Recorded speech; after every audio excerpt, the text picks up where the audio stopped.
Conta pra gente, porque eu sei que você teve alguns infartos e tem uma história do pós-infarto que tem uma ambulância, que eu acho assim, como se o universo tivesse sendo descrito mesmo Ah, por um... não.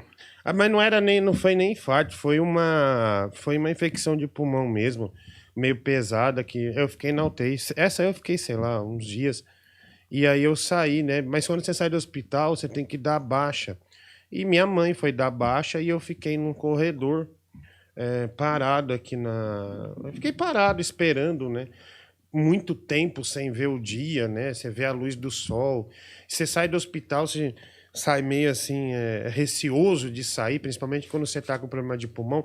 E eu até entendo, cara, quem tem esse problema de Covid, porque quem tem problema respiratório sabe o que é respirar e não achar nada. Sabe? Quando você apaga, você não sabe se você vai voltar. Eu já tive essa sensação várias vezes. Então você sai meio desse jeito. Sabe quando você tá procurando ar, do nada que eu tava procurando ar, eu não sabia que aquele corredor era uma era onde as ambulâncias entravam com tudo para para descarregar os pacientes. Cara, na hora a ambulância nem não teve nem chance. Na hora que entrou já me pegou, já bati na parede, aí teve um pequeno traumatismo craniano e a perna também, que trincou o osso, né? Daí eu voltei a ser internado mais uns 8 dias. Enfim, mas isso aí aconteceu. Eu tinha o quê? 13, 14 anos, mais ou menos, Nossa, né? era moleque. Caralho. Ah, sim, normal. Mas acontece, cara. Nossa, tem tanta coisa, velho. UTI é uma das. Hoje a UTI, eu fui visitar meu primo na UTI, que ele teve nada sério, mas precisou ir pra UTI. Hoje a UTI, cara, de um hospital particular é um quarto de hotel. Ah. Puta negócio bonito. A época que eu ficava na UTI com frequência, não, era aqueles. Sabe aqueles galpão de guerra que você só leva os corpos, é todo mundo pelado, com um lençolzinho só. E toda hora limpando o chão, uma faxineira e as enfermeiras tudo correndo. E só chegando gente ferrada, velho. Só gente ferrada, gente baleada, tomou veneno, sabe? Aquelas meninas adolescentes, fã do N5 na época, que não conseguiu comprar ingresso pro show, tomou um veneno. Aí a mãe vai, quer entrar na UTI, não dá pra entrar na UTI. Um negócio horroroso, cara, um negócio horroroso. E aí, pelado. Quando você tá tomando muito remédio, você perde o pênis. Principalmente a gente que é meio pesado, gordo, não tem. Você praticamente. Você vai botar a sonda, a mulher tem que apertar para o seu pinto sair e poder colocar a sonda. Aí, meu, não é brincadeira. Aí do meu lado.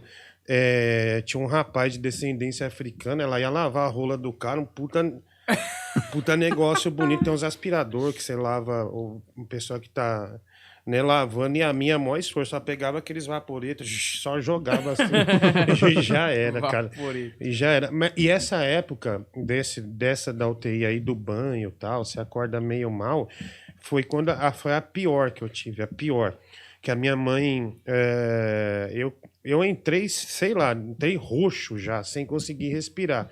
E mãe é mãe, né, meu? A mãe sempre é a mais forte. Ela vai até o final com você, foi até a porta e eu me esforçando para não apagar perto da minha mãe. Daí na hora que eu apaguei, daí minha mãe deixou. Apaguei não, que eu passei a porta da UTI, ela deixou de demonstrar força, já vi que caiu uma lágrima, daí eu já desmaiei.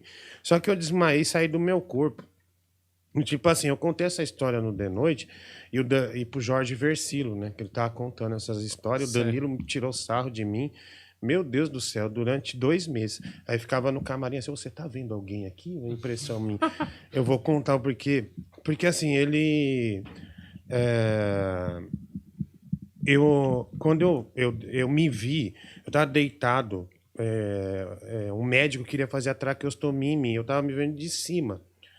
Eu falei, caralho, velho, eu tô morto. Aí ele queria fazer a traqueostomia, pediu um material, tipo, 2 enfermeiros aqui, 2 aqui, e um cara segurando minha cabeça, falando, calma, vai ficar tudo bem, não sei o quê. Um rapaz negro, né? Eu não lembro o nome. Eu sempre que eu conto essa história, eu dou um nome pra pessoa. O fulano tava segurando minha cabeça. Aí, eu tava me vendo de cima. E esse cara queria cortar minha garganta. Se ele corta a minha garganta, eu nunca teria sido radialista. E eu fui um radialista de FM, sou, aliás, de muito sucesso, ganhador de prêmio, primeiro lugar, enfim, sempre fui muito bem. E, cara, aí chegou uma mulher, né? Uma mulher pequena, de 1 metro, uma japonesa, de 1,49 m, 1,50 m e tal. E ela viu a situação. Ela viu que o cara ia fazer a traqueostomia, era aqueles caras jovens, né, que estavam na UTI de madrugada, o médico jovem, e ela falou assim, não faça isso dele, mas ele não tá respirando. E eu vendo tudo isso de cima. E o cara lá com a minha cabeça, eu falei, caramba, bicho, que merda. E daí ela falou, não, traz a injeção. Acho que trouxeram adrenalina. Eu sei que deram 2, 3 injeções na minha barriga, e nesse momento que deram as injeções, eu vomitei. Na hora que eu vomitei, eu voltei. Voltei e tal, daí botaram os trecos lá na cara, e depois de um tempo eu acordei. Enfim, fui salvo.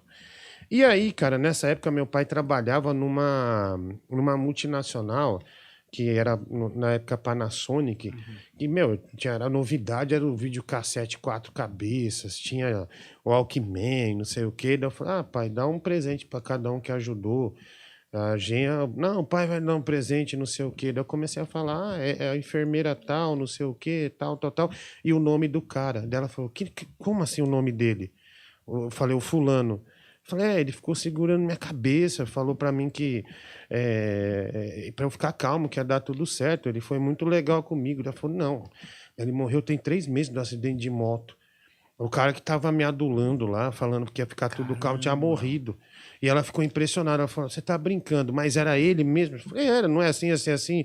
Ela começou, tipo, meio que o olho ficou arregalado, meio que cheio de lágrima e tal. E, cara, muita gente tem fé e muita gente não acredita em Deus, essas coisas. Mas olha que coisa engraçada. Quer dizer, curiosa, né? Vamos dizer assim. 1 ano e meio depois, 2 anos, meu irmão pegou uma pneumonia, mas uma pneumonia fraca. E assim, mas o suficiente para ficar internado, tal, não foi para UTI nada, mas dá aquela falta de ar, tava tomando medicação, tal. Aí eu já tinha entrado na rádio nessa época e falei assim, bicho, vou lá visitar meu irmão depois que eu saí do hospital. E fui.